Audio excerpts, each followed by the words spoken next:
Yeah. You know, I was going to sound creepy. I fall asleep to your voice. Oh, do you? I do. I think a few people do these days, yeah. I put it on, I'm just like, I've got the AirPods now, so I'm just like, I don't have to worry about cords choking me tonight. Oh, thanks, man. Well, definitely on that note, let's jump right in. Yeah, okay. And welcome to the Pagey Train. Today we have with us in the studio James Peniata, Mr. Atomic Kingdom, as I call you. Welcome to the show. Thank you. I'm very proud of the name. Yeah, you like that? Yeah, I like it. I'm proud of it. Yeah, man, I think you're doing a fabulous job. Thank you very much. Like we met on when you were releasing, or no, in production. Yeah, like of season one. Season one, yeah. Like years ago now. I was sitting there, I'm counting the years. I'm like, I've been doing it for like almost 10 years, like 8 years now. I'm like, we've only done 2 seasons. I mean, obviously stuff in between, but you know, it's my baby. That's what I'm proud of. So, Man, it's a lot of work. It is. Yeah. But like, I wouldn't be doing it if I didn't love it. So. Yeah, so tell us about the troughs and triumphs of your latest production. So, okay, we have completely reformatted. Yeah. The first season was like 10 episodes, hour-long episodes. It was ridiculous. It killed me. This season, it's like 7 episodes, 30-minute episodes each, and there's only a handful of those characters. So we've sort of really elaborated on the stories with a lot of the characters in that. Yeah. It's all about forgiveness. It's about, I mean, a lot of it's taken from a lot of personal stuff that I've gone through, and I take like all these personal grounded stories and then I make it into this fantastic scenario. So this season is very much that. We've got a few characters that didn't really get too much, I guess, story time in the first season, and I regretted that because I love those ones. And you get to explore it a bit more. Exactly, and that's Phoenix and Ara. And Mark comes back, which is, I really liked his character, but again, you don't really have too much of in a fantastic world, there's like only a few humans in the story. So like I really wanted to bring like a human element to it. And he really brings that. And yeah, it's really cool this season. I'm really proud of it. Well, what's the full premise of Atomic Kingdom? Like what's the universe about? So it's set after World War III. So that's just the backstory. A lot of people think that that's the story. That's not the story. That's just the setting of how everything is going right now. So it's after World War III. So it's after World War III. During one of the attacks, basically Australia's been left as 20 separate islands. There was a specific bomb that was a big bang. It was a big bang. So it's a special kind of bomb that went off under the ground, and some of the heroes from the first season, which like a tectonic weapon. And that's super cool, dude. It was built to actually destroy from the ground up. So it actually destroyed some of the country. A lot of countries were lost, but we were split into 20 different islands and a lot of devastation. And it set much time after that. So we come to when people have sort of rebuilt societies. They've sort of tried to hold on and retain as much of Australia as possible. Obviously couldn't. There's 20 islands. It's not just a few territories now and states. So basically the government weren't able to hold on to it. And so now we've got all these mini tiny sort of mayor-run kingdoms. Yeah, so like an Old West sort of like county. Exactly. And that's what I wanted to do. I want to do like Old West. I want to do like just an old school kind of like Game of Thrones. Game of Thrones did it very beautifully. But yeah, I just wanted to bring it back to that whole, what happens if society is completely destroyed? What do we actually do? And if this is from my perspective of what I think would happen. I think we would try to retain as much of what we used to have as possible, but it would be proven to be just impossible to really do that, especially when we're separated by, I explain it in the show, about an hour's boat ride to each island. So okay. So okay. Well, that answers my next question. Is like, how far are these islands apart, and how do people get about? Boat, right? I mean, you can probably get there in 30 minutes if you got like a jet boat or something. Like, probably cut the time down. But yeah, no, it's an hour's, and there's a few islands which we focus on this series. Because the first series we only explored 2 of the islands, and I'm like, well, there's 20 of them. So this time, I do love my horror films. I come from a horror background, so there are like 3 or 4 islands that but yeah, there's like 3 islands that are restricted. No one can go there. It is, they're called the Redlands, and basically there are a whole bunch of mutated people who have not adjusted well to the new world, and they are the inhabitants of those islands. So our characters in this season find themselves in a predicament where they are forced to go there. They need to go there to further their personal storylines. which I'm excited to show people what I've done. Yeah. So I mean, people are probably like in the teaser we showed. We show a tiny snippet of a dragon, which I was happy with. It looks like a dragon. I call it a dragon, but it's human. I'll leave it there. Yeah. No, don't want to give out too many spoilers. But compared to because there's a lot of special effects in what you do. Yeah. Yeah. So there's a lot. It's what's the difference between your first season of cutting your teeth to this season? This season, I've toned it down a bit. So the first season, I didn't really. I mean, I take everything as an opportunity to learn. So I went into the first season not knowing too much about special effects. I did a lot of green screen stuff when I did my fan film, the Sailor Moon fan film I did years ago, and sort of learnt, trials and tribulations there. But no, the first season was very much me trying to do kind of like a supernatural action film. And I didn't know how to do a lot of the stuff myself. I was learning on the go. This time I've toned it down a bit, but I also have a lot of knowledge on how to do things. Not just like special effects wise, but how to actually, when you're shooting it, like coordinating the effects and shooting it for specifically the effects. So a lot of the times I'd have one of the actresses, Jess, she has an ability to see ghosts and see into the other worlds. And so a lot of the times I would explain to her, okay, so when you're looking here, there is going to be a red energy that flows out of your eyes. Your skin is going to go a little bit pale. And then when you're looking at everything, it's going to have this red hue about it. And then when you touch things, it's going to go a little bit, red. So she knew how to work with things. And because her character's discovering this, she could see into the other worlds in the first season. This time, it's heightened. So it was very much a first time for her as well. So it was good to direct her and tell her, look, this is how it's going to look. So she could, appropriately react to everything, which is good. But, just shooting it this season was much easier. Yeah. Oh, yeah, 15 days. Oh, wow. 15 days over 3 months, because everyone had lives, we all had jobs, so it was like every Saturday. Yeah, that's how it always goes with us guys. You're always working weekends and nights, yeah. Exactly. So Sundays was just off limits, because that's like, family, rest, whatever. And because we had like a small cast, but it was enough to actually have one person on a rotation every few weeks, so everyone would get like 2 or 3 weeks off in between. Yeah, so a bit of scheduling in there. So scheduling is a bit of a king there, isn't it? Yeah. Oh, yeah. I mean, that was my job for like 2.5 years. So. Being a scheduler? Yes, I was a scheduler. For IT people, though. Oh, yeah? I've done scheduling on all kinds of weird media things, actually, from television stations to networks. You worked at a TV station, so... Yeah. I also did, I was a pres op for a while there as well, which is someone that coordinates TV signals. Okay. Well, not signals, but content. Let's talk about that. How was that? I don't know if I want to go too much into that, James. But I will say this. That's not an easy job. No, it's not.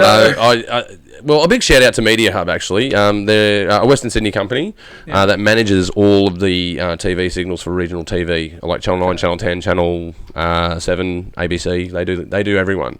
I used to operate Channel 10, so I used to control about 200 channels, because Channel 10 is not just Channel 10. You've got like cities Channel 10, right? So you've got the CBD, because they'll have a tower in the middle of the city. Yeah. It's like a sprinkler, and it goes out to the city. Yeah. But then you've got regional TV, so that needs to be routed through different towers, right?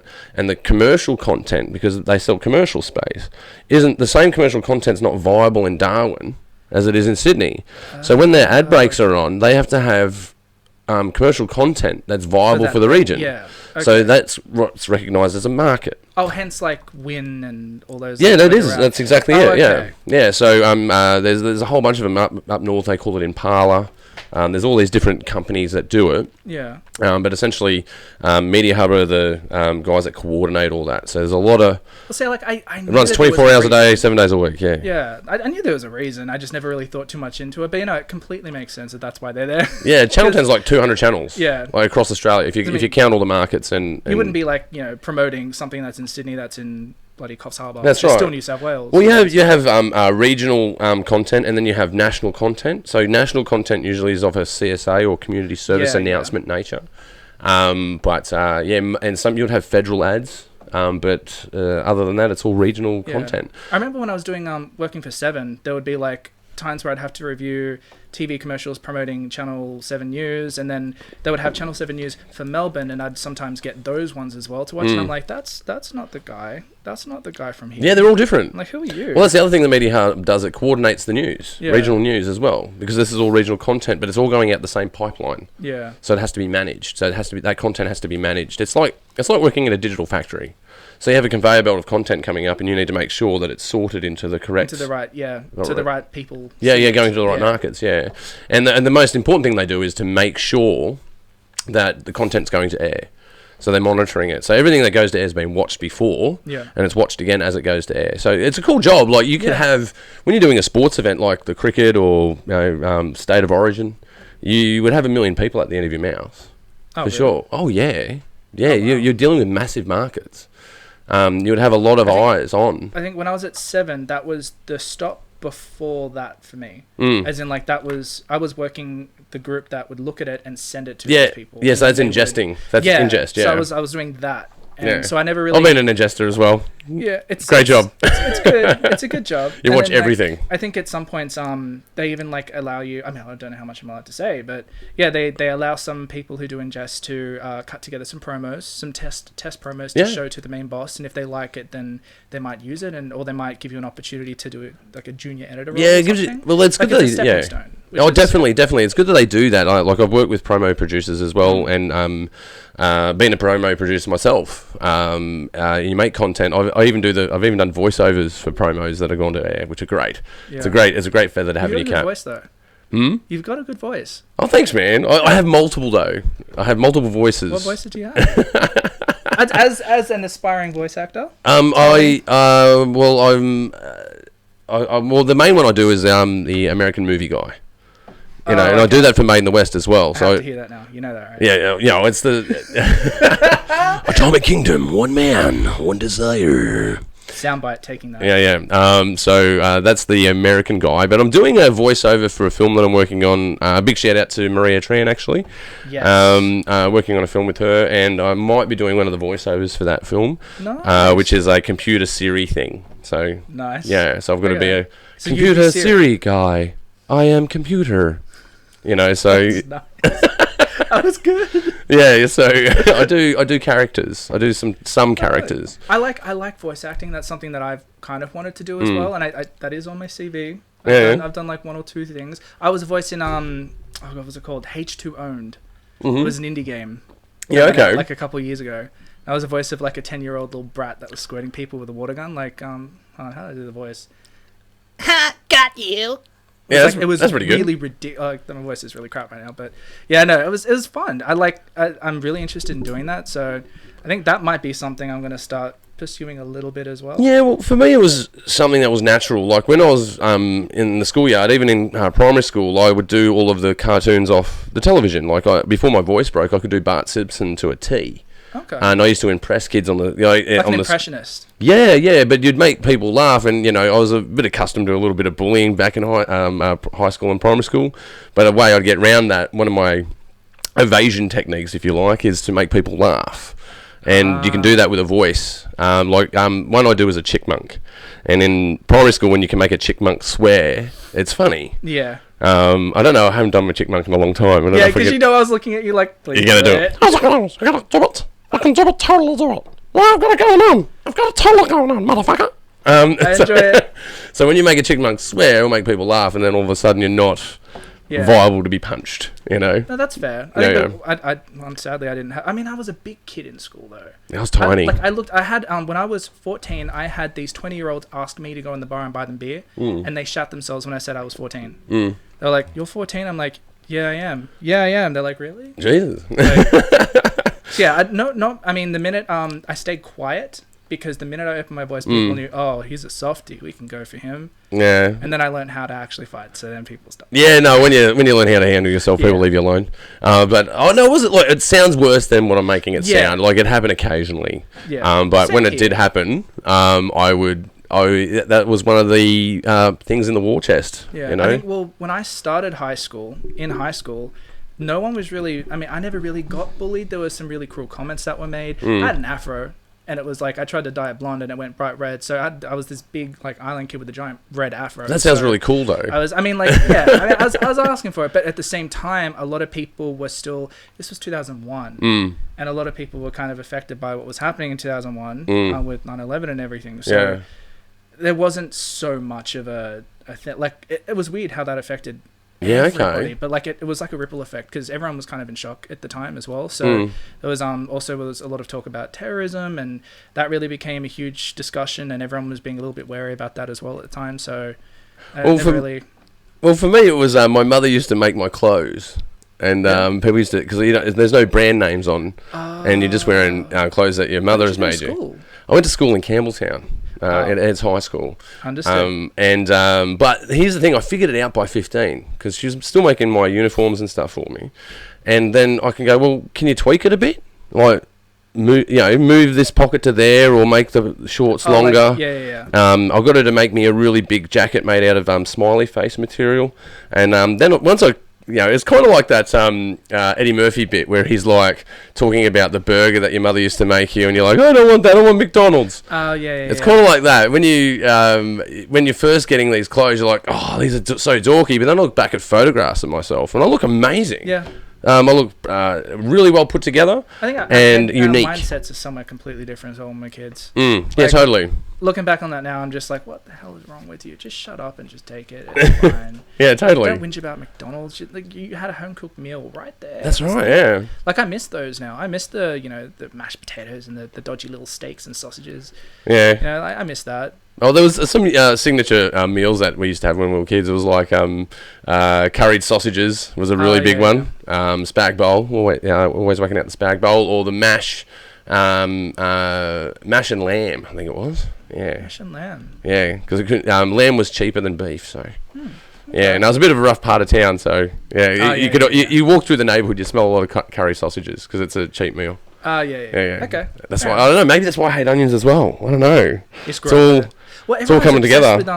Everyone's obsessed with chicken.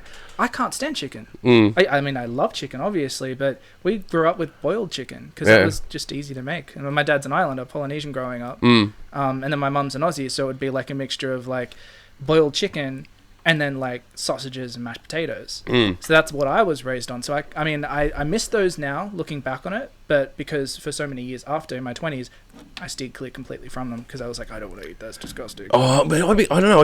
I became such a bland eater, and then I met my wife. Big shout out to Misty on the show tonight, being our switcher and producer. You should look up at some Atomic Kingdom stuff, by the way, when you get a chance. I've got stuff to show. You got stuff to show. We'll get that lined up for you. What was I talking about? I was talking about food and the neighbourhood. I know this happens when I'm here. Oh yeah, no, that's right. So when I met my wife, one of their family traditions is to have sauerkraut, and like I'm not a soup person, and sauerkraut is like soup on roids, and pretty much. But now that I'm accustomed to it, I can't do without it. Okay. Like it's weird. Yeah, it's like the sauerkraut sort of cabbage. Soup meal, and it's something that you have, and it gives you an appetite. So it makes you hungry. So you have it before a big meal. Do you have it with rice? No, just as water and cabbage, and it's got what else has it got in it, Misty? You're talking about a Christmas soup. It's called kapusnitsa. Kapusnitsa, that's it. Which is, sour cabbage. It's got smoked pork, bit of chili sausage, some dried mushrooms. You had me at pork. It's very good. Basically, big shout out to Maria if you're out there listening. It is delicious. Can't do without it. Miss it all the time. Yeah. Speaking of Maria, I love her. Maria Tran. Maria. Yeah, okay. I was talking about my mother-in-law. Oh my god, now I just seem like creepy. Please cut that out. I seem so creepy now. No. No, Maria Tran. Yes, no, I think, because I didn't get a chance to speak to her at the Western Sydney Filmmakers group. The last week event. Last week. I think was it last week? Yeah, it was last week, I think. Oh, wait, week and a half ago? Anyway, I didn't at some stage we did a networking event. Yeah, you should check it out, guys. Come, and if you're in the West, please come, or even if you're not, just come check it out. Yeah, man, we had some people from LA, and yeah, it was really cool. That's insane. I was like, why is it so, like, why is your accent like that? And then I was like, oh, that's right, don't be judgmental. But no, yeah. So I saw Marie Tran then. I just wanted to say hi. And then I was like, don't do that. It's gonna seem creepy. But no, we bumped into each other at the Made in the West Film Festival last year. I was telling her about Atomic Kingdom, and she was like, oh, like, hit me up, let's collab sometime. And I think it was just probably just one of those kind things that you say. Like, no, she'd probably be serious, man. No, but she works a lot. She's always working with people. Oh, man. You can tell she loves it. I can't remember, yeah. I messaged her. Okay. This is like, I'm in my head, because I'm always editing. This is James's apology from stalking you online. Yeah. But like, after that, so in my head, I'm just like, because I'm always editing, I lose track of time and sense of like how long it's been. So I think it was like almost a month later, like in early January, I'm just like, oh, that's right, I haven't responded to that. So I was like, oh, I'll just message her. I won't be creepy and make it like a really long story. I'll just make it really short. That's usually how these things start out really well like that. And next thing you know, I've sent her this like 3-page Facebook message. No, just James. like, and I don't know what's wrong with me, because it was like, it's 3 a.m. I finished editing. I was like, okay, cool. Did I do everything I needed to today? All right, cool. I've got work in the morning. All right, 3 a.m, by the way. It's like, okay, cool. I'll just quickly send her a message, and I'm just like, you're hilarious. 3-4 pages long, and it's just like, hi, good to see you at the premiere. Really love to catch up with you. Oh, by the way, when you said let's work together, I think that'd be really great. I just went on and on and on, and it was just basically nothing important in that at all. It was just me basically rambling on. About nothing like a good messenger rant. Nothing like, it could have been a quick phone call, or like an email. It really should have been an email. It shouldn't have been a Facebook message. But basically, it was just me. Long story short, I apologize. I was very sleepy, and I was just trying to make sure I ticked everything off. And I remembered that I had not responded, even if it was just an off-the-cuff remark that you were just being very polite. I apologize. Oh no, but let me just butt in because I can't remember what it was. But I had to get Maria to do a voiceover for me. So she was doing some ADR. So she come around and we're hanging out, and an amazing energy. I just there's some people that just have a hum. Yeah. And you're one of those people that have this hum as well. Like when I'm in a room with you, I'm like, we just talk shop, we talk films all the time, and we talk about a lot of little details about film as well. Other things that I don't talk to other people about. And special now. No, but I was about to say that's why I got to butt into that, because I think what you're doing and what she's doing, there is definitely an idea for something down the track to work. Because I would love that, and that's the thing. Like, I worked with her in season 1. So she had she wasn't in so we had 2 directors season 1, just so you know. We had Lily and myself, and working very close together. But we also had 2 very different storylines, and they were like sort of intertwining. I like interweaving's 2 good. Different words. So that's how my brain works. And it was intertwined. It was the irony. Yeah, but no, yeah. So we had 2 stories. Anyway, so she was part of Lily's story, and it was a very cool very cool angel versus vampires kind of story. Yes, that's right. That's our show. But yeah, no. So yeah, it was a really cool thing. She was there for, I think, I don't know how long, maybe a day or 2. But she was also helping to choreograph. Like, they had a choreographer there, part of their team, and they're very much in charge of that. And I remember watching her work, and I was like, I love action. I've always loved action. I love horror. I love I really respect. But just coming into action at that time, and seeing how she and her team would work, and then seeing how Lily herself, even though she says that she doesn't have much action experience, I think she's a fantastic action director. I think she's very good at telling a story, and she knows exactly how she wants to how to piece it together. Yeah. So, but just watching them work, these 2 like really creative women that own their shit and then just do it, but they have so much passion, and there's no ego at all. Well, at least not to me, that came across anyway. But it just inspired me, and so I've always wanted to come across with her. I think I did like behind the scenes of a... Yeah, but it sounds like you got a bit fanboy on her. You've gone totally fanboy. Somewhat. I fanboy over everyone. That's why I steered clear of Western. I mean, I did the same you know what? Who else have you fanboyed? Matt Vella. Yeah. 100%. I was just like, I'm a big fan of this guy.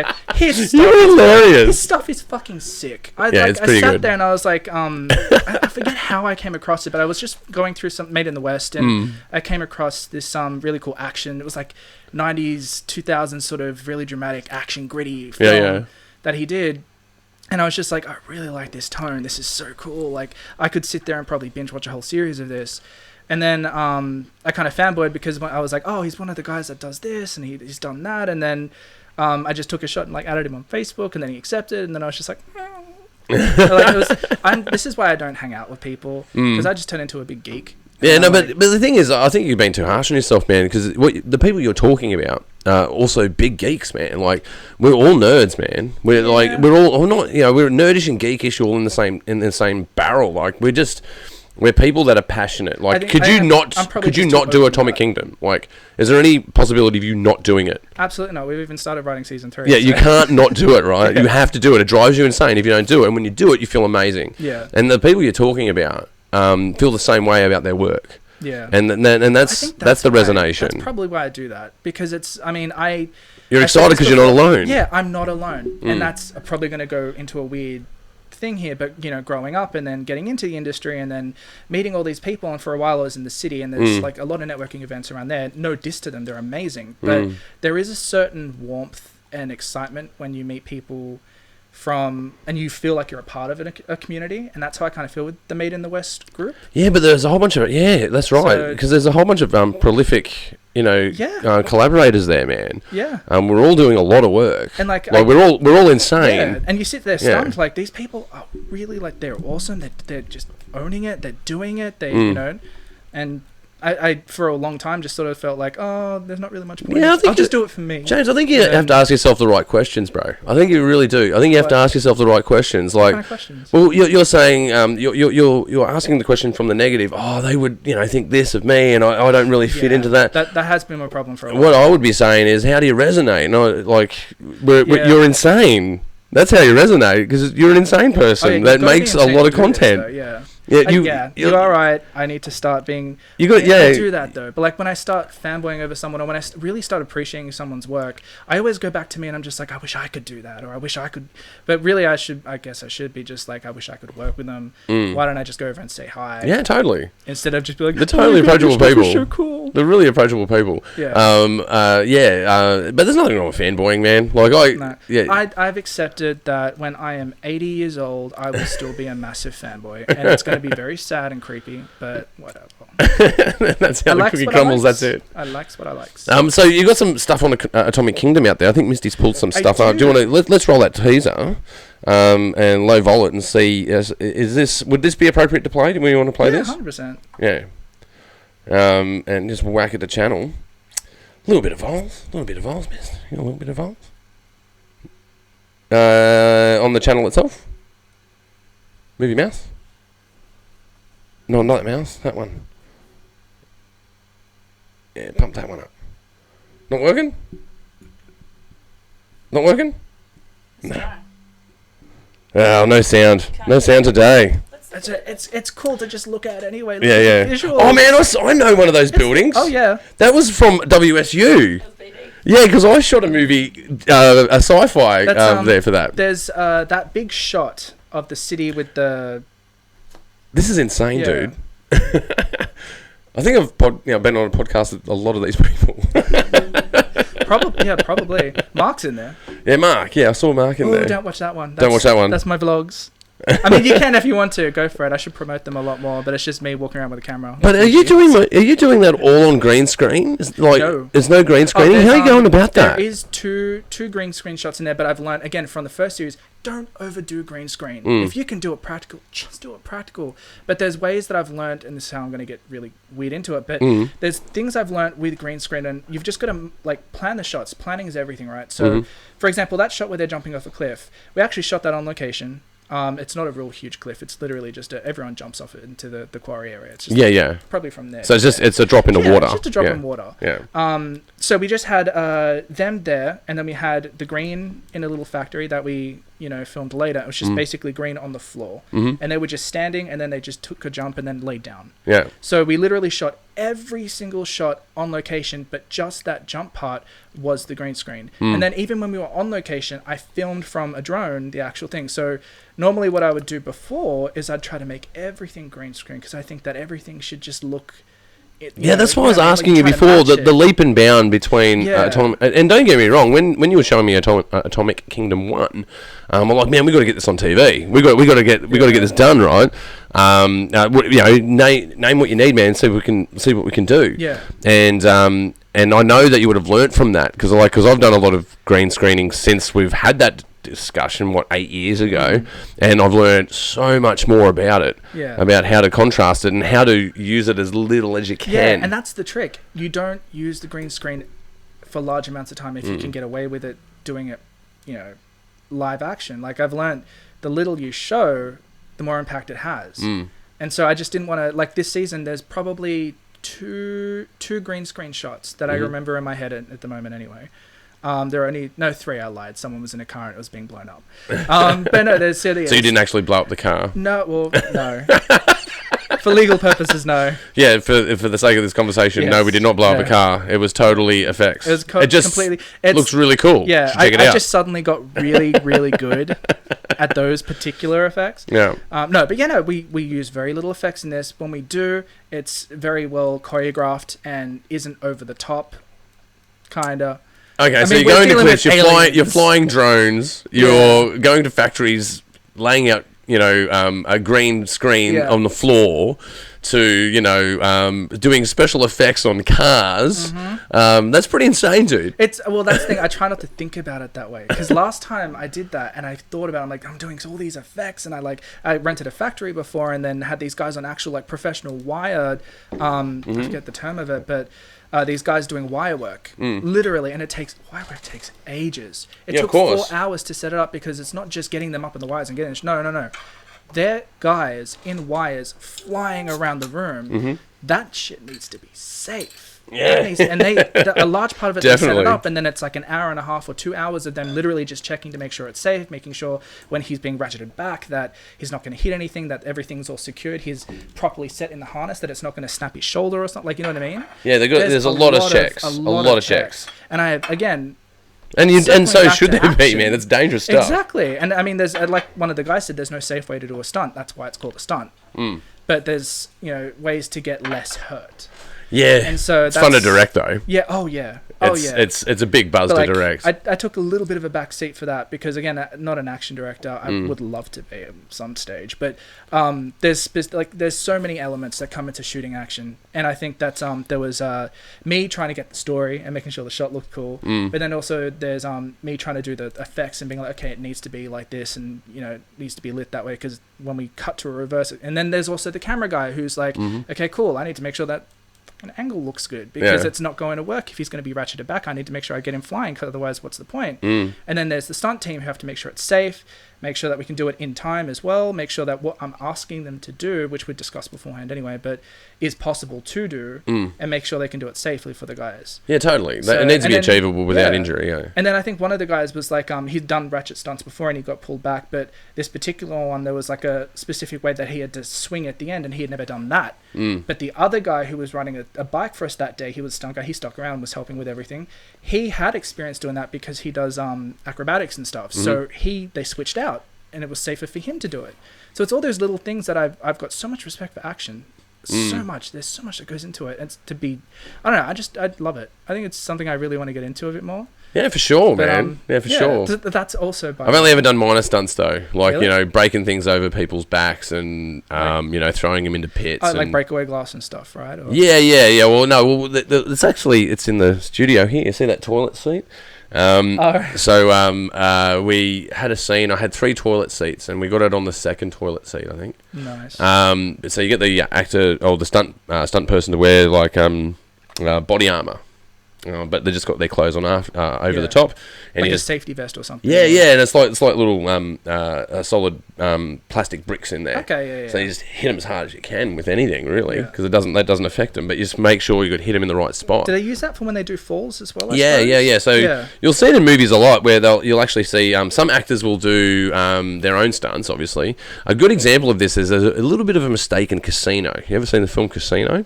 With Sharon Stone? Yeah. Sharon Stone gets thrown out of a bar, and she does her own stunt, and you see her hit the pavement. Oh, wow. And then when you see her get off of the ground, you'll see a little hand pad right there. Oh, okay. So you hide armour. Hide it. That's, again, why I love stunts and film in general, just because there's so many tricks and cheats that you do to make it safe. Well, one of my scripts I got out there, I've got to throw someone out of a moving car. I can't wait to do that. It'll be fun. Can I please be there? I would love to be there. Definitely, yeah. I can't wait to throw someone out of a moving car. But we're throwing people off ledges, that sort of thing. Yeah. But that's, I've only done minor stunts. Haven't done the bigger stuff, like a retractable sort of, all that stuff is like ratchet sort of stuff. No. Yeah. I mean, look, I talked a lot about it, but that was the one and only experience I've had so far. But I just wanted to do it because, one, it looks really cool on the camera, and it was cool to have an action scene, and I had my hands on the people that did it, and they were happy to do it. But I've never had a chance to work with anyone that does it again. Yeah. But it was a really cool experience to have. And I'd like to do it again at some point. Man, I must say the production value in Atomic Kingdom 2 is really a really big growth from the first season. Thank you. It really is. Well, as I said, the first season was great, man. Yeah, it was. I mean, look, no takeaway from the first season. I love the first season. Every actor in that gave their all. Everyone was great to work with. This season it was a lot smaller, so it felt more intimate. Like we had Jessica Arapi and Anaki De La Cruz. They're like the sort of two leads, and then you have Mark, who's joined as a lead as well in this season. He brings so much human spirit to it, which... Yeah, he's another insane person, man. Yeah. Yeah. That's why we get along. Yeah, like, he's been messaging me and like, tell Ross I said hi, because I was like, I'm here today. He's like, don't worry, man. We'll get you back on the show. That's how I was. Give me a couple of weeks, we'll get you on. I was sending him selfies just then. That's who the selfies were for. I was just like, look, I'm here. Yeah. But, yeah. And we've upgraded the studio, man. Yes, you studio have. upgrade. So we're now switching live. Yeah. Hence why we got the producer, and I can get internet feeds live into the game. We can actually go live. No, but we can go live if we want to. Thank God. I would have told you, dude. I would have told you if it was live. I would have told you. I'm just like, okay. It's live cut though. It's live cut. Not that I want anything taken out. Like everything I've just done. It's very rare. It's very rare that I take something out of a podcast. Like I was trying really hard not to swear last time. This time, just like fuck it. Yeah, fuck it, man. Whatever. We're on the internet. Who cares? Actually, no, but we're not just on the internet. We're on apps now. We're everywhere. Apps? Yeah, we're everywhere. We're on iHeartRadio. We're already on Spotify. We're already on Apple Podcasts. But there is nowhere that you won't find us. Pagey Train is now everywhere. Nice. Which is fantastic. It's such a good feeling. It's good. And it's growing as well, which is cool. Yeah, man. It's growing heaps. Yeah, which is good. It's going really well. The listening audience, you guys are fantastic. Yeah. Way bigger than the YouTube audience. So. Oh, really? Yeah, totally. By orders of magnitude. Excellent. But now that we're out there on iHeartRadio, check us out. Give me some traction out there. It's really cool because iHeartRadio, you can't buy your way into it.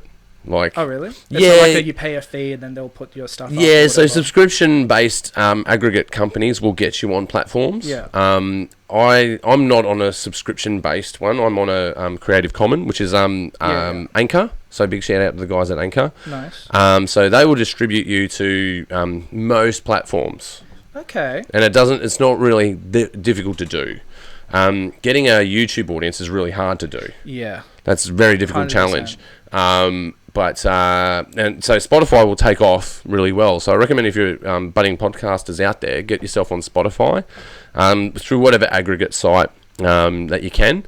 But getting on iHeartRadio, you've got to be accepted. They've got to accept you onto iHeartRadio. And you guys have been accepted. Been accepted. I'm totally on iHeartRadio. Congratulations. This is going to be the first broadcast that has gone. Oh really? To I'm the iHeart. first. Yeah. All the other materials there, but this is the first one guys. this is the first one that will be uploaded there. So I'm really chuffed about that. That's something that is a goal that I set myself. Early last year. Yeah. And I got it. I only just got it. I was actually stressing out. I thought on the first episode of the show, I'm going to have to bag out iHeartRadio for not accepting my application. But no, it turned out that it's a celebration. It's way better. 100% a celebration. It's way better this way. Yeah, thanks, man. Thanks. It's a really cool feeling. Oh gosh, Siri's after me. If Siri becomes self-aware, we're going to be fucked. Oh yeah, she knows everybody's secret. Actually, that's an idea. Siri going self-aware and watches choking people to death. That'd be interesting. I would watch that though. That's me though. Yeah. Phones that explode. Yes. Exploding phones. AK Season 3. Yeah. That's the main villain. Oh man, but back to this weapon underground, like, 'cause I'm a geology hound, right? I love geology. I'm right into studying subduction zones, pyroclastic flows. I collect different types of rocks. Yes. Everything from igneous to sedimentary to metamorphic, contact metamorphic, and regional metamorphic rocks, bizarre rocks like meteorites to foglerites. I love the passion. Yeah, really no, admire the passion. I nerd out over this stuff, but describing a weapon that is a tectonic weapon, because essentially what you're talking about is a weapon that goes deep into the earth and explodes and fragments a continent. Yeah. So that's insane. Yeah, that's so awesome. That's literally like the idea of it was that I didn't want it to just look visually, because you do see parts of it in news reports, and we sort of flash back to it in this season as well. But you see parts of it in news reports, and it's basically the idea of it is that it goes into the ground, hits, and it's a devastating blow when it hits. Obviously, it goes deep in the ground. Yeah. But then it explodes and expands and turns everything to sort of sand, and then everything just sort of like quicksand just fills the gaps, and what blocks the gaps then becomes the land masses. And then my character and the alien race that he comes from, they have abilities to, protect and do force fields, things like that. Like we go into a lot more detail about it this season, but so he and a bunch of people from their time got together and actually created a massive force field around Australia. Unfortunately, to do it at the level of strength that needed to stop this from completely destroying us, it would need to be permanent, hence completely separating us from the rest of the world forever. And from whenever we re-establish society to what it once was. Exactly. So they stopped it. It obviously they couldn't stop most of it, hence why we're 20 separate islands now. But we are now also isolated from the rest of the world with a force field that no one knows how to take down. Not even me, who did it. So you've written it in like, I'm gonna have to come up with something. Like, eventually, season 3. Season 8, you'll figure that out. So I started doing miniatures for my home planet, so that's gonna be in season 3. Wow. So I have what to do come you, you mean miniatures? Like you mean painting miniatures? Yeah. Like sort of Warhammer style? I say they're miniatures, but they're huge. Okay. Because on camera it has to. Yeah, wow. Well, how are you doing the miniatures, man? Are you like 3D printing them, or you're just I've experimented for almost a year now with 3D printing, actual small figurines, things like that, and then I've just resorted to building them myself with depending on what it is. So this particular one I'm building is like a town hall for my character's people on his planet, and it's sort of inspired by Polynesian. Yeah. Because I come from that background, and I love the building structures when I visited a few years ago. So I was like, I really wanted to build it in that way, but then also make it kind of sci-fi and futuristic. And I'm like, well, what would happen if they also had metal sort of parts in this? And so I got. So you went like cyberpunk on it a little bit of steampunk maybe, yeah. And so I sort of did sketches of it, and then I actually gave it to someone to do a proper sketch, and like, can you tell me? And I've got it here as well, by the way. Cartoon artist who did it amazingly. Yeah. And I was like, that's what I'm going to make. So I just sort of about 2 months ago I sort of sat down and started sort of figuring out the structure of it, and then just started shaping it, and then I got clay and actually started making it look a little bit more like brick and cement and so there's some people that you should probably get in touch with out there that I already spring to mind. There's some people that I know that do models, and they do like Warhammer, and they're really good. Like they paint very well. Yeah, I'm always looking for people to give me advice or to help. And another guy I know is I've been trying to get him on the show. I won't mention his name, but I've been trying to get him on the show. He goes, yeah, I'll do it, and then he won't do it. Okay. He prints, he does 3D printing of all kinds of objects. And one of the things he does is like suits. So he's made himself a Mandalorian suit. Like a full head to body? Looks like the Mandalorian. Yeah, no, but head to toe, yeah. Looks like the Mandalorian. It wasn't the Mandalorian, Boba Fett. He did a whole Boba Fett. And it looks like Boba Fett. Like, it looks like it's from Star Wars. It is like mint. One of my favourite characters. Yeah. Boba Fett was one of my favourite characters like before the Mandalorian. Like pre-Mandalorian. But the Mandalorian... man, it really does stand above Star Wars for me. It is insanely awesome. Well, I think that's a lot of people's opinion, though. It's a fair thing to say. It's one of the best fan fictions I've ever experienced. And that's probably why, because it feels like it is fan made. It is obviously made by fans. Yeah. So. Yeah, but you can see the influences of all these other shows in there. Like it even has elements of Firefly in there, the whole Western idea, and because it's a Western. Yeah. Essentially, it's a Western in space. Yeah. And Westerns in space are really successful. Yeah. Like if you look at Serenity or like I was saying Firefly. Oh yeah. Absolutely adore Serenity. Yeah. Oh, but yeah, Joss Whedon got in a bit of trouble lately for being a harsh boss, apparently. Yeah. Well, I think they're clutching at straws, though. Oh, like they are. But the thing is, cancel culture, burning witches. He's been like that for years, though, and the conversation and narrative around it previously was, oh, he knows what he wants, he's tough, he just really has no patience with people who don't want to help him bring his vision to life. And now the narrative is, oh, he's ridiculous, you can't work with him, he's insulting, it's abusive. So it's... Well, they're probably all the people he fired. Yeah, but then also Charisma Carpenter came out, who got... I mean, she's been saying it for years, though, but she... got fired from the show. Essentially, she got written out because she got pregnant and then had a lot of clashes with him on set, and the way he was like not appreciating that she decided to get pregnant midway through a season. But then again, she's been saying that for years, so it's like, at what point is she sort of just elaborating to jump on to now? Yeah, that's right. But I don't know. It just sounds like he's an asshole. Like, people have a right to be an asshole. Like, what are they going to do? Go after James Cameron next? Because he's an asshole. Oh, he's known to be an asshole. He's known to be an asshole. Still would love to work with him, though. Fucking oath. Yeah. Hell yeah. Yeah, man. I'd love to work on a Terminator. Oh, That'd be great. Do you want to work on Terminator? Yeah, fucking A. Get me an avatar. I don't even need a costume. Rock up. Oh my god. What? Never mind. We're not doing it? No, I did something that every Star Trek fan out there would have tried to punch me for. Oh, yeah? I just mistook too. You did? Mm-hmm. Oh, no. Good thing I can't, physically do it, so... Oh, the thing. Yep. I can do the thing. I can't do it. I'm not built that way. Look, my hand shakes when I try to do it. Do you know how to do it? No. Because I couldn't do it either. I know how... do it. What you do, you know when you got a pencil that's, worn right down? Yeah. Just stick a pencil in there and hold it for about half an hour. And then you can do it. And then you can do it. Do you need to do that every time, or does it, No, but after a while, the muscle memory will be there and you can just do it. Okay. Because I couldn't do it before, because every time you go to do it, you end up doing this. Because you don't have the neural pathway to do it. So then later tonight, my fiance's going to be like, what the fuck are you doing now? Yeah. I'm being a Trekkie. Yeah. I don't know. You're either a dark side of the moon person, or you're a wall person, or you're... I'll jump on whatever entertains me in that moment. Yeah. That's who I am. But what about Star Wars versus Treks, man? Star Trek. So, I am of the belief that Star Deep Wars... question, I know. ...is a fairy tale. Mm-hmm. It's a fantasy story, whereas Star Trek is more of a science fiction story. So I've had a lot of people literally want to fight me physically because I have said Star Wars is not sci-fi. I feel it's more fantasy.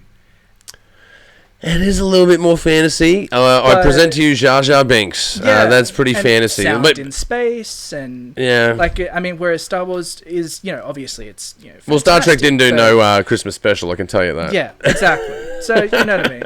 Either Patrick Stewart and buddy William Shatner. By the way, William Shatner messaged one of my friends. Oh really? Yeah, she replied to her tweet. I fucking love William Shatner for so many reasons other than Star Trek. He's just a really cool dude.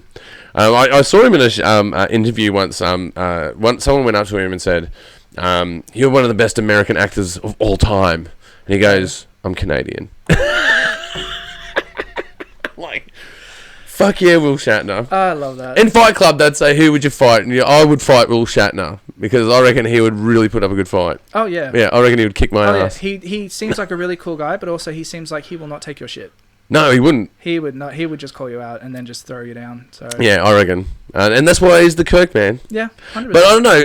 I am partial to Picard, right? I'm partial. I don't know where I sit on that fence, but I'm definitely. I don't know. I think I'm Partridge Family, not. What would you say? The Brady Bunch. What would you say is the thing that, I guess, throws you off? But you know what I mean. There's always a division in the road of these things. Yeah. Yeah. What do you mean? What do you mean by throwing me off? Like if there was something you could pick that says this is why I don't like this character. Oh, I like Picard because he is proper.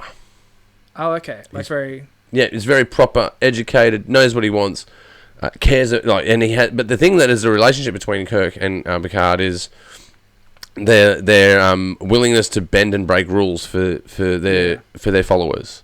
And they have followers. They're not under their command. There's a difference. A very wise lady once said to me, "There's a difference between demanding respect and commanding respect." And the cool thing about those two dudes is they command respect as their characters. They don't demand it. So in a military setting, you can demand respect. You have to respect my rank. And a saying comes out of that. I think that's the same with directing, by the way. Yeah, totally. You can. You can't go into a set and be a complete dick. But you can, though. You can. If you know what you're doing, you can physically, yes. But, obviously there's. Are they going to work with you again? Exactly. Yeah. But if you go on there and people are like, yeah, look, he's hard. This guy knows what he wants, and he produces great stuff. I'd be like, yeah, sure, let's do it. You know, yell at me if I've done something wrong. Yeah, tell me. Yeah. In front of everybody. Ostracize me in front of my peers. I think that there's different directors out there. So you're either the collaborator, the expressive artist, the dictator, or the compromiser. Have you found a dictator yet? I've been looking for a dictator. I've been looking for a dictator for I found one. I found one. Yeah. Benjamin Morton, if you're out there listening, I think talking to you are totally a dictator, and I respect you. Yeah. I'm the collaborative artist type. I'll go right. Okay. So we've got to get from this point to this point. What are you going to offer that? And I go, all right, that kind of fits, but if you can adjust it this way, we've got a deal.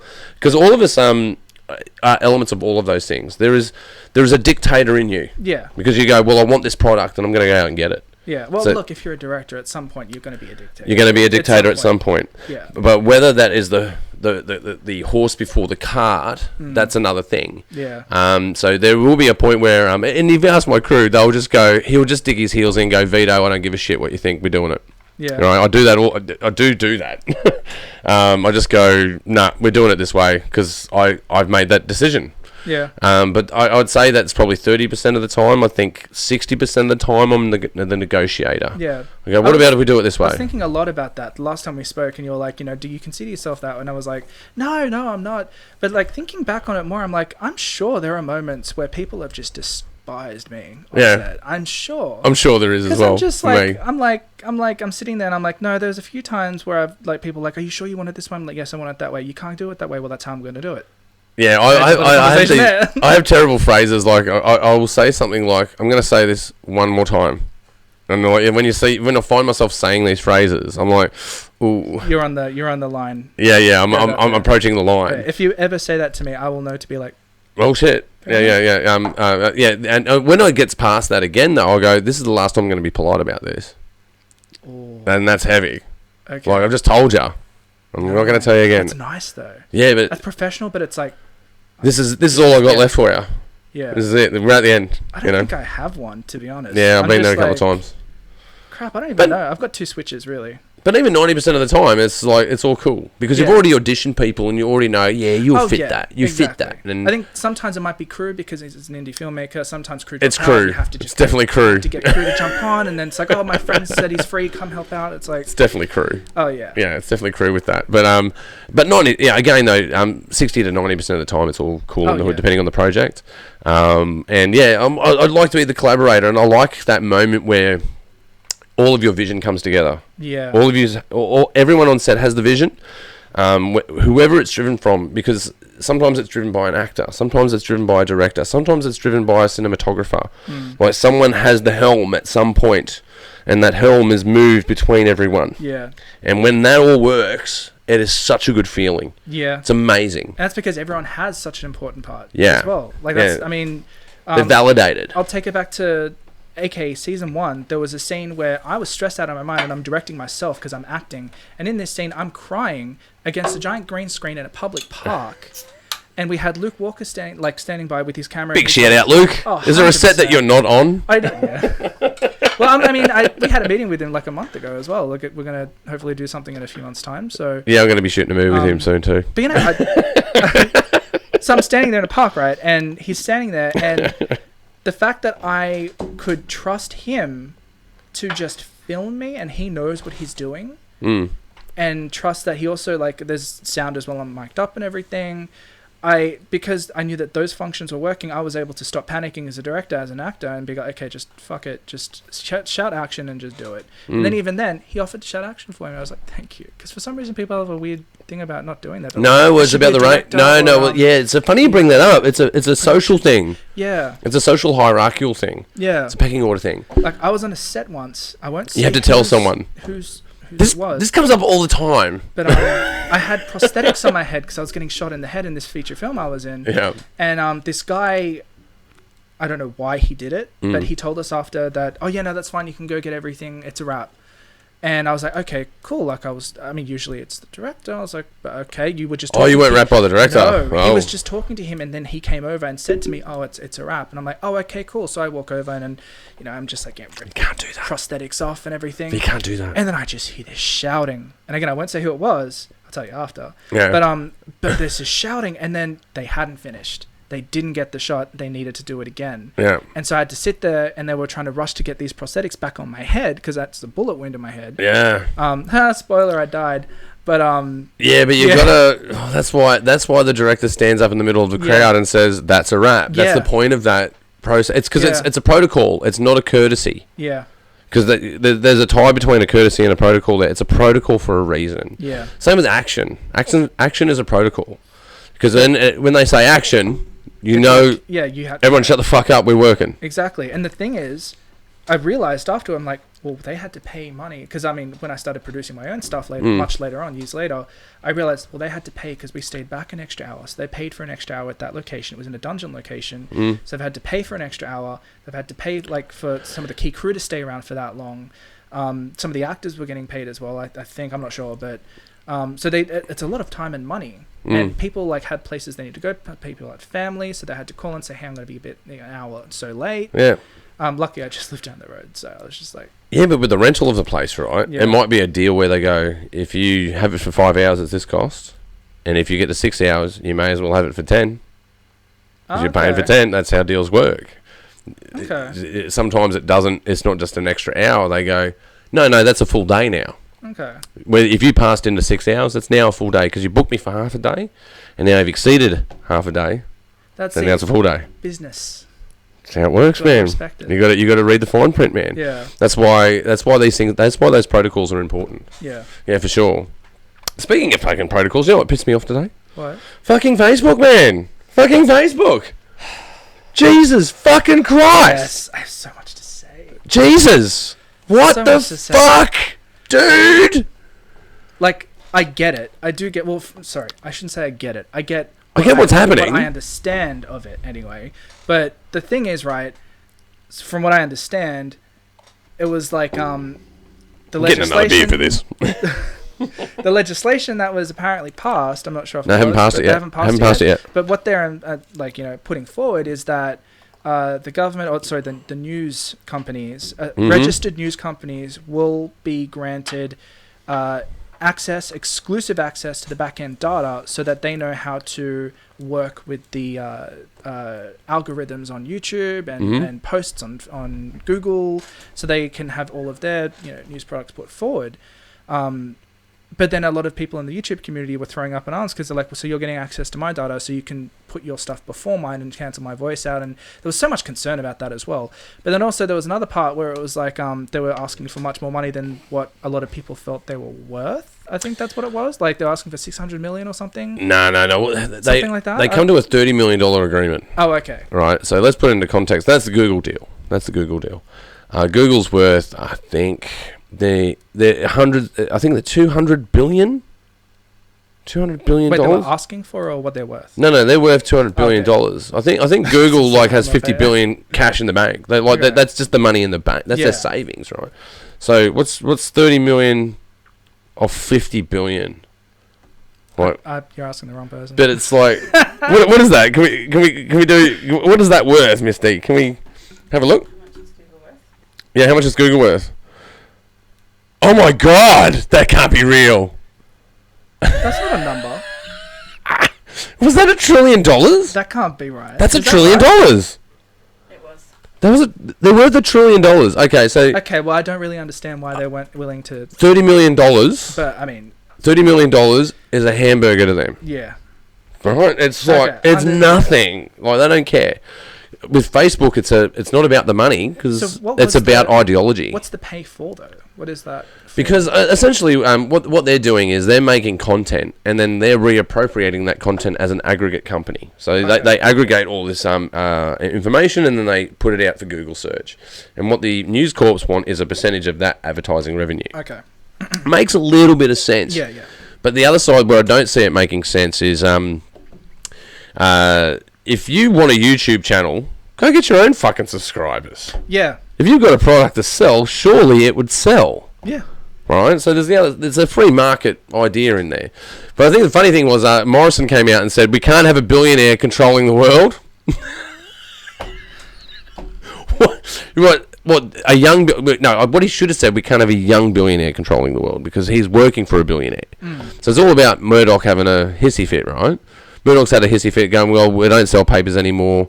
He's got his all he's got is his Fox subscription.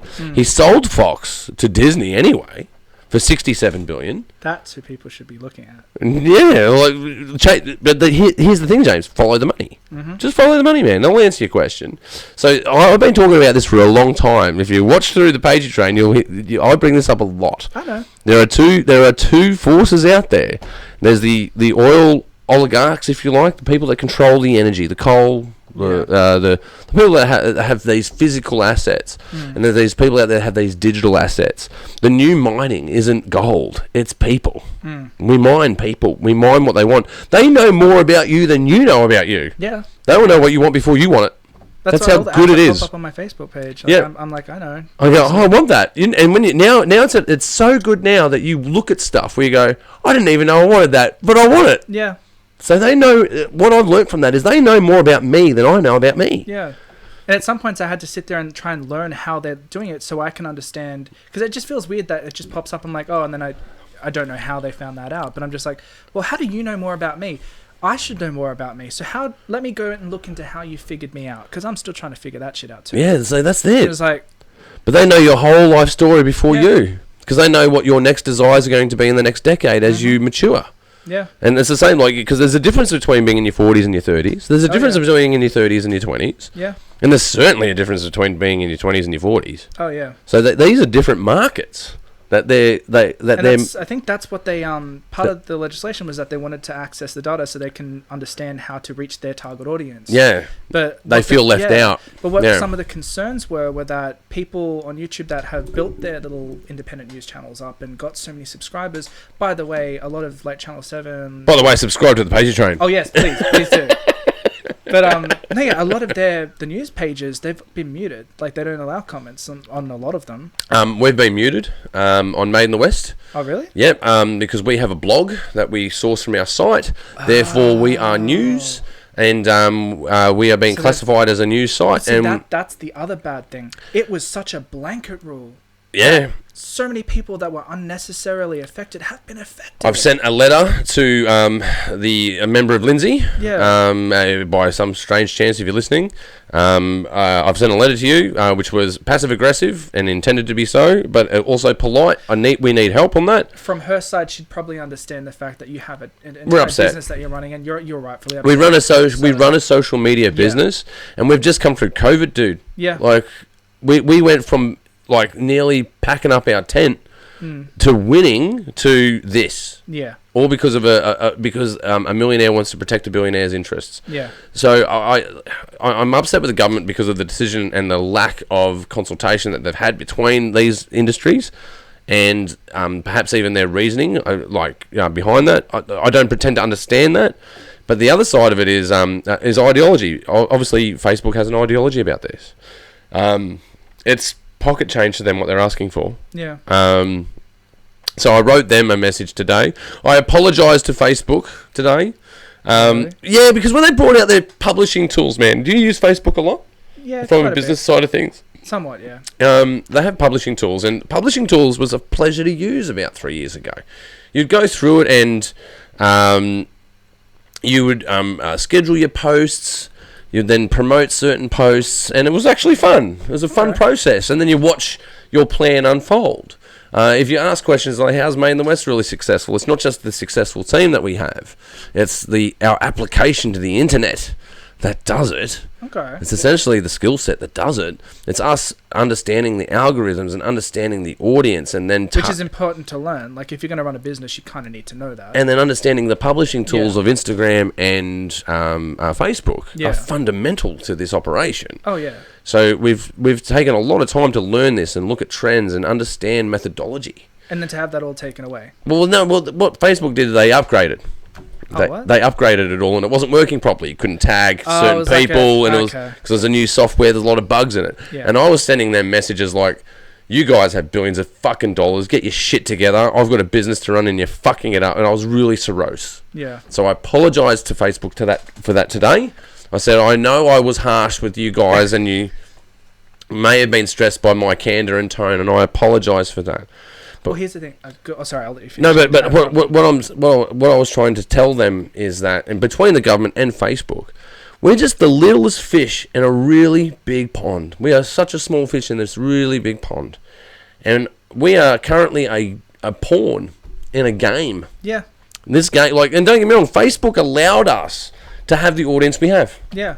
It's not possible without them. Yeah. It is not possible. I could not have done this through newspapers and through posters on poles. Exactly. So there's one aspect where it's like people are saying you should be grateful, but the other side of that is they have allowed you to do this, yes, but you've now created a livelihood from it. That's right. And You're now this is not just something fun. This is not a random page. This is a business for you. This is how you're. it's a democratic process as well, man. Like we're doing stuff that allows the voiceless to have voice. Exactly. And then they vote on who the best voice is. In fact, it is so democratic. If you don't like the panel that votes for your film, the audience can vote for it. It is completely. It's a huge voice. It's a massive voice that comes from a democratic point of view. It comes from an idea of freedom. It comes from the idea of being able to say and do the things that are within reason. And what I mean by that is not inciting violence or inciting hatred. It's in the bandwidth between those two things. It's entertainment. Yeah. And it's some of it's through parody as well. Yeah. Where you can comment on the government or comment on corporations or comment on the climate. You can do these things. You're free to do so. It's educating and entertaining at the same time. That's right. Is what it is. And what they've done today is just prove to us that it's a rocky cart. It's not. Yeah. If it was democratic and a free market, how come my site is shut down today? Yeah. If it's so free. That's the scary part, right? So your voice was taken away. A lot of your freedoms were taken away. And what was the reason? Two rich people are fighting over wanting more money or not wanting to give money. There's a whole thing. They're fighting over a really small portion of money. And then you realise it's not about money. Exactly. It's about metrics and it's about controlling people's narrative. Exactly. And then at some point you're just like, well, hold on. Does that mean that I'm giving a voice for people, but I'm also being manipulated? There's so many. That's right. Is it democratic? Is it democracy? Yeah. Is it? It makes you question, guys. Yeah. You guys have got to get your shit together. Because there's most of us that are out here in this bandwidth that are trying to make our humble little products like Atomic Kingdom or trying to get our shows out there, trying to get our stories out there, trying to get people's voices to be heard. Yeah. There's and then all of that because of this ugly situation has been completely wiped. And why? Because of exactly what you said. We're being used as pawns right now. Totally. And I don't know, maybe someone's up there saying this is the reason. We just want people to start voicing their concerns because we've taken their voices away. But at the same time, we're not. How can you do that to somebody? Yeah, man. We work full time. Yeah. And we do this business not just. It's certainly not for the money. There's very little money in it. There's enough to stay alive for the business. There's not enough to feed yourself. Yeah. Not enough to pay your rent. Yeah. But we certainly do it because we like it. But the thing is that it's self-funded. It's a feeding loop. And when you take one of the parts of that machine out, it crashes. Yeah. Like COVID crashed it, but we found a way and navigated through it. Well, that's the thing. If you've set it up well enough, as you guys have, there'll always be a way to keep it going. Yeah, I got round it today. You know what I mean? I got my promo out. Oh, you did? I got it out. Okay. Excellent. Yeah, it got some. Yeah, thank you for everyone that ticked like on that promo and commented, because that was a bit emotional today. I had to circumnavigate and get around this silly algorithm of blocking us out. When did you put it up? Did I not like it? Was I driving at the time? Oh, you would have been driving. Yeah, I did it this afternoon. So okay. I'm not going to go into how to do it because I'll probably block it. But I managed to get my clips out across all of my platforms and get it traction. The only problem is that now those metrics are separated and fragmented. Yeah. Because normally I'll run it off. Because what you want to do is when you do a clip, you want it to run out of one channel and then you want to share it amongst your other channels so that you can monitor its progress and how it operates within the market. And not just operating within the market. I don't like to bring it down to that because then it's just talking as it about money. Yeah, but I mean, it makes sense. That's the thing. A lot of people understand. They're not going to look down on you for thinking of it that way. It's not just a market. Yeah. It's also a whole bunch of people that have a vested interest in getting their shit out there, right? Exactly. And you just want to people's lives. And see how it's going. It's people's creative lives, man. And we're big on that. We're massive on it. In fact, it gets us off. We fucking love it. Yeah. And we cannot promote people enough. It comes down to the rising tide, man. The rising tide will bring up all boats, and we're all rising together. Exactly. As much as we. Why I love talking to you as well, because you're always thinking of ways, not just like whenever I meet you and talk to you, you're always thinking of ways to help, like helping with Atomic Kingdom. Like you were gonna. I asked you if you'd be able to take a look. I'll check it out for you, man. Yeah, I'll look at your scans. I'll be nice, but I'll be critical. Oh yeah, no, that's what I need as well. Like again, I asked you to look at the sound and be completely honest and tell me, okay, what do I need to fix? What needs to be fixed? Yeah, totally. I'll have a look at it. I love that stuff though. Yeah. I love building sound. I love building soundscapes. I love building dreamscapes. I love building these things. I'm interested to see what you think about it as well. Yeah, man, I'll tell you what you need to do. But the thing it's a strange thing. I find a strange correlation between sound and vision.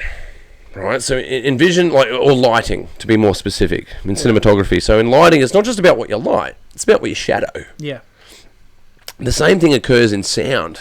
It's not about what the primary sound is; it's also about the ancillary sounds and the things that don't make sound that you need to make have a sound. Yeah. Like I'll give the biggest example I go to is computers. When you use a PC. It doesn't make any noise. You might hear a fan if you're exporting something really big. Yeah. That's the most sound that it will make, other than a YouTube video playing, or if you're listening to the Pagey train. Yes. But essentially, computers don't make a noise, but in film, they do. 100% they do. They beep. Every click, every... Keyboards are noise. They're all keyboards are from the 80s, apparently. Yeah. So there were all these Atari, Commodore 64 keyboards that happen. But that's what you call diegetics and non-diegetics. Yeah. Oh, so that's actually what it's diegetics. So diegetics is the study of sound that is real and not real. So if you have a diegetic sound, would be a glass. Get your glass. That's a diegetic sound, right? A non-diegetic sound would be the score in a film. Because the actors can't hear the score. So you're educating me right now, because I didn't know that. But when you watch the film as I know it's a score, and then there's Foley and stuff like that. And when you cross the fourth wall, and when the actors can hear the score, and they're like, "Can you hear that?" Deadpool's a good example because they break the fourth wall in many ways, through a writing perspective, or a sound perspective, or a visual perspective. But diegetics, non-diegetic sound is sounds that don't exist, but they're in the film. Like computers that type. And that's the thing, it makes so much of a difference though. It really does. Like some of the scenes, I'll show you as well. Yeah, we'll have a look. Some of them I'm just like, something's really wrong here. And I realised, you know what the hell was wrong? It was the sound of foot shuffling. And when I sort of threw that under, I mean, I just sort of slapped it under to see if that worked. I'm like, oh, it does. Like sound really... It lifts everything. It is the 1%. Sound is the silent killer, but it's also the 1% that will double your film. Yeah. If you take that 1% of time to look at your sound, it will double your film. It will double its impact. 100%. But especially with diegetics and non-diegetic sound. So what I recommend people do is look through their film and write down all the sounds.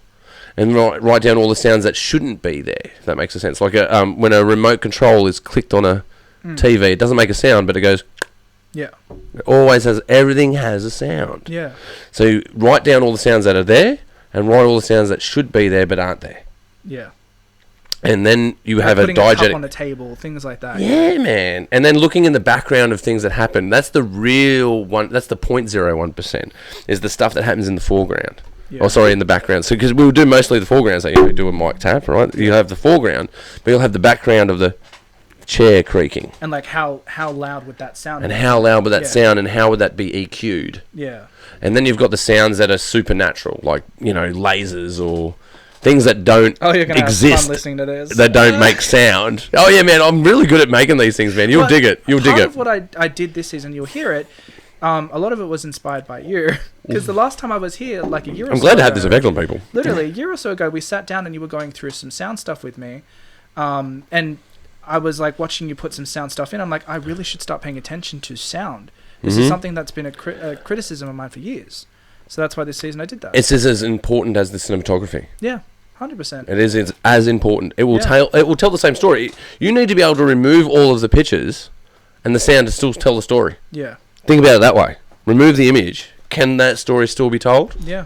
But look, we're getting really close on time, so let's promote Atomic Kingdom 2. Yes. I am aware that it's coming out soon. Yes. I'm March pretty 20th. sure. I think I've got a ticket. I don't know if You I do got. indeed. I did buy a ticket. You got a Oh, I ticket. must have done that when I was drunk at 3 o'clock in the morning. Oh my god. Probably I'm just like, buy a ticket. I want you to come. Yeah. So I'll definitely be at the premiere. But when is the premiere? March 20th. Mm-hmm. And it's going to be at Liverpool Catholic Club in the theatre. They have a beautiful theatre.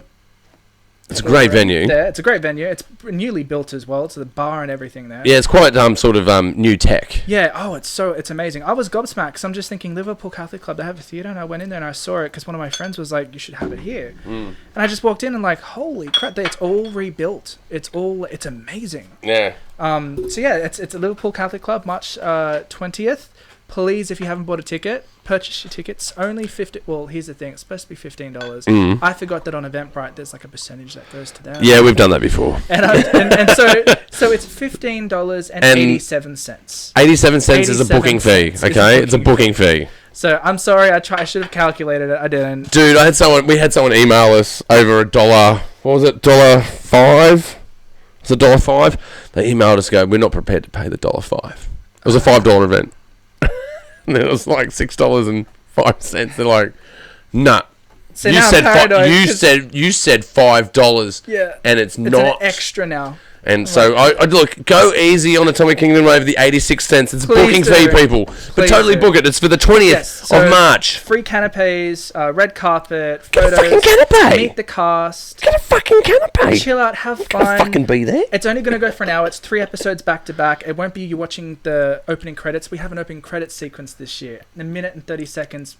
Fucking amazing, very proud. Awesome. But you won't see 3 times. It'll just be cut together appropriately. But then there's an hour for speeches and everything beforehand and red carpet photos, and then an hour after because I want everyone to talk. Oh, and it's so important to get everyone snapped when you go in there. There's a bar. Got to have a couple of drinks. 100%. It sounds a little bit inspired by a few events you may have been to before. Oh yes, oh yes, oh yes. Well, that's the thing. I actually tried to see if I could do Liverpool Theatre, like the event cinemas, and then I'm like, no, mine's not going to be as big as Made in the West. Maybe someday. So I'm just like, hold your horses, man. Well, I know. Look, I know a lot of venues. So when you want to talk about these things in the future, man, I know we know venues. We know venues, man. If we know anything, it's fucking venues, man. Yeah, well, look, we shot around Liverpool, Camden, Campbelltown, so the premiere had to be at one of those places. Totally, it's good to keep it in the West. So check it out, guys, at the Liverpool Catholic Club on the 20th. Go check out Atomic Kingdom 2 online. You can find them on Facebook, YouTube, BoobTube. The website will be back up soon. Yeah, and look, Joe, screw Facebook. You know, we got the problem with the news, but you know, look, they're gonna have their debate. I know. Look, I apologise, Facebook. I don't mean fuck Facebook. It'll be resolved eventually. Please let us back on. Yes, please. We're doing the right thing here. We're just pawns right now. Yeah. We're helping you. Yeah, but pawns can move to the end of the table and become a queen. You know. Oh yeah. They're the only piece that can be promoted. One of my goals in life. But anyway, man, I better shoot off. We better get out of here because I'm sure I'm running out of battery time and bandwidth. So, like a big shout out for our first show of the year in 2021. I'm the first. Me. This guy. And I live 30 minutes down the road. And the upgrade of the Pagey Train. So a big shout out to the first time producer of the Pagey Train, Misty McPhail. Thank you very much for being on the show. And fantastic really job. Thank you very much. Thank you. See you back there. I was watching. And look, you can find us anywhere. You can find us on Spotify, Anchor, Apple Podcasts, and now on iHeartRadio. And of course, check us out on YouTube. And don't forget to subscribe. And if you really like the Pagey Train, don't forget the notifications button right about here. You have been watching the Pagey Train, and we'll see you next time. Oh, he's bumped the mic again. Yeah, I did. I have a problem with that. You too. All right, and cut the record for us there, babe. Sonic boom.